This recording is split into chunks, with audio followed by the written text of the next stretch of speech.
Aquí tienes la traducción completa al español del texto que proporcionaste. He traducido todo sin omitir ninguna palabra, manteniendo el tono narrativo, los detalles emocionales y el estilo original de forma fiel y completa. Mi nombre es Arlo. Tengo 27 años y voy a contarte algo que nunca había dicho en voz alta antes. Dejé a mi familia hace 7 años con $200 en el bolsillo y una sola maleta. Tenía 20 años, parada en una estación de autobuses a las 2 de la madrugada. Y no lloré, ni una sola vez. Porque cuando has estado asfixiándote durante el tiempo suficiente, el momento en que finalmente consigues aire, aunque sea frío, aunque sea aterrador, no lloras, respiras. La gente siempre me pregunta qué pasó. Quieren un solo momento, una sola razón. Pero así no funcionan las familias tóxicas. No es una sola explosión. Son 1000 cortes pequeños a lo largo de 1000 días, hasta que una mañana te miras al espejo y no reconoces a la persona que te devuelve la mirada. Esa era yo a los 20. Hueca, exhausta, invisible en una casa llena de personas que afirmaban quererme. Mi familia tenía una forma de hacerme sentir que todo lo malo en sus vidas era de alguna manera mi culpa. Mi madre tenía una lengua afilada y una memoria aún más afilada. Nunca olvidaba un error, pero tampoco reconocía nunca una herida que ella había causado. Mi padre era más callado, pero su silencio era su propia clase de arma. Nunca me defendió. Ni una sola vez, ni siquiera cuando debería haberlo hecho. Y mi hermana y mi hermano, ellos aprendieron observando. Recogieron los hábitos como si fueran herencias. Los ojos en blanco, los desdenes, la forma en que hablaban por encima de mí en la cena como si yo no hubiera hablado en absoluto. Lo intenté. Quiero que lo sepas. Intenté terapia. Intenté conversaciones. Intenté escribir cartas que deslizaba bajo la puerta del dormitorio de mi madre, cuidadosamente redactadas, honestas, vulnerables.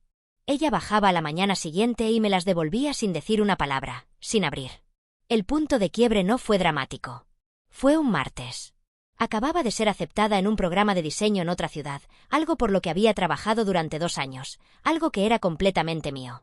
Llegué a casa emocionada, genuinamente, en silencio emocionada. Y antes de que pudiera siquiera terminar la frase, mi madre levantó la vista del mostrador de la cocina y dijo: «Lo dejarás. Siempre lo haces». Mi padre no levantó la vista de su periódico. Mi hermana se rió. Mi hermano no dijo nada. Subí las escaleras. Hice una maleta. Tomé los $200 que había ahorrado de un trabajo a tiempo parcial y me fui. Ellos le dijeron a todo el mundo que yo era inestable. Esa es la palabra que usaron, inestable. Se lo dijeron a parientes, vecinos, viejos amigos de la familia.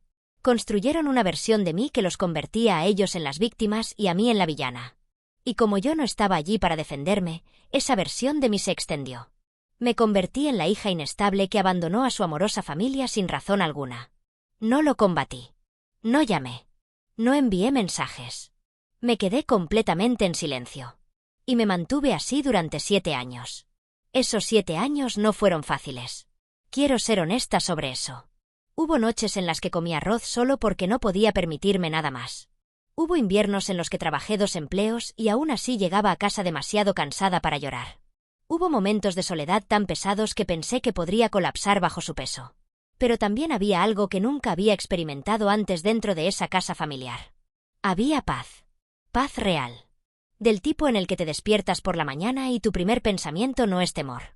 Empecé a dormir toda la noche. Empecé a terminar las frases sin disculparme. Empecé a convertirme, lentamente, dolorosamente, hermosamente en mí misma, momentos sin hacer que esos momentos giraran en torno a ellos mismos. Construí una pequeña vida tranquila y estaba orgullosa de ella. Luego, la semana pasada, mi hermana buscó mi nombre en Google por primera vez y todo lo que había construido, cada muro, cada límite, cada silencio cuidadosamente mantenido, se sacudió. Me enteré después de que mi hermana había estado en una cena con un colega, alguien que trabajaba en la industria del diseño. Ese colega mencionó un proyecto, sacó un nombre y ahí estaba, mi nombre, mi rostro, mi portafolio. 7 años de trabajo sentados justo ahí en una pantalla en un restaurante donde mi hermana casualmente estaba sentada en un jueves por la noche cualquiera. Ella me buscó en Google cuando llegó a casa. No sé exactamente qué encontró primero. Tal vez mi sitio web, tal vez un artículo de una pequeña publicación de diseño que habían hecho sobre mí el año pasado, tal vez solo mi nombre adjunto a proyectos que ella no sabía que existían. Pero lo que sea que vio fue suficiente.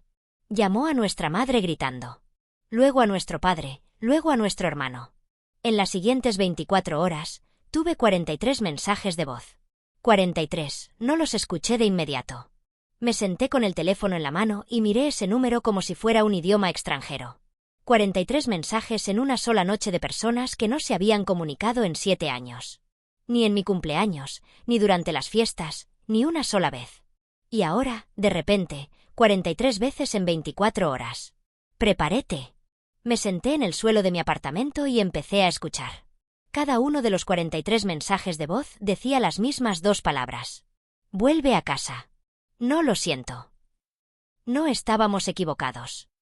No te extrañamos o hemos cambiado o podemos hablar. Solo vuelve a casa. Una y otra vez en diferentes voces y a diferentes volúmenes. La voz de mi madre era tranquila en la suya, casi inquietante por lo controlada que sonaba.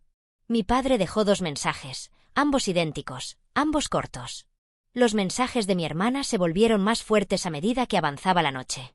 Mi hermano, que nunca en mi memoria había dicho nada emocionalmente honesto, dejó un mensaje a las 3 de la madrugada que fueron 40 segundos de silencio y luego esas 2 palabras, apenas por encima de un susurro, vuelve a casa. Me quedé con esa frase durante mucho tiempo. Y me di cuenta de algo. En los 43 mensajes, ni uno solo preguntó cómo estaba. Ni uno solo reconoció 7 años de silencio. Ni uno solo dijo la palabra lo siento. Me habían buscado en Google y habían encontrado éxito. Y su primer instinto no fue orgullo. No fue culpa. Fue posesión. Vuelve a casa. Como si yo fuera algo que les pertenecía. Como si los 7 años no hubieran ocurrido. Como si todavía tuviera 20 años parada en esa cocina escuchando a mi madre decirme que lo dejaría. No llamé esa noche. Llamé a mi terapeuta en su lugar. Hablamos durante 1 hora. Ella me recordó algo que ya sabía pero necesitaba escuchar de nuevo. Que la culpa y el amor pueden sentirse idénticos cuando has crecido en un hogar que confundía los dos. Que el tirón que estaba sintiendo hacia esa palabra casa no era necesariamente un tirón hacia ellos. Era un tirón hacia una versión de familia que siempre había querido pero nunca había tenido. Hay duelo en eso, duelo real. Y me permití sentirlo. Lo que hice después me sorprendió incluso a mí. No los bloqueé. Tampoco respondí. Escribí, no para ellos, sino para mí misma. Páginas y páginas en mi diario sobre quién era yo a los 20 y quién soy ahora. Sobre los $200 y la maleta y la estación de autobuses a las 2 de la madrugada y cada noche desde entonces en la que me elegí a mí misma una y otra vez de formas pequeñas y poco glamurosas que nadie vio jamás. No he regresado. No sé si alguna vez lo haré. No a la dinámica, no a la versión de familia que requería que yo desapareciera para sobrevivir. Pero he empezado lentamente a considerar cómo podría verse una relación con límites protegidos. No para ellos, para mí. Porque he aprendido que sanar no es un destino al que llegas. Es una práctica. La eliges todos los días. Incluso en los días en los que 43 mensajes de voz están sentados en tu teléfono y cada uno de ellos suena como casa. Si estás en algún lugar en medio de tu propia historia, en algún lugar entre el irse y el descubrir, quiero que sepas esto. La vida que construyes en el silencio es real. La persona en la que te conviertes cuando nadie está mirando, es tuya. Y ningún mensaje de voz, por muchos que sean, puede quitártela. Esa es mi historia, y todavía la estoy escribiendo.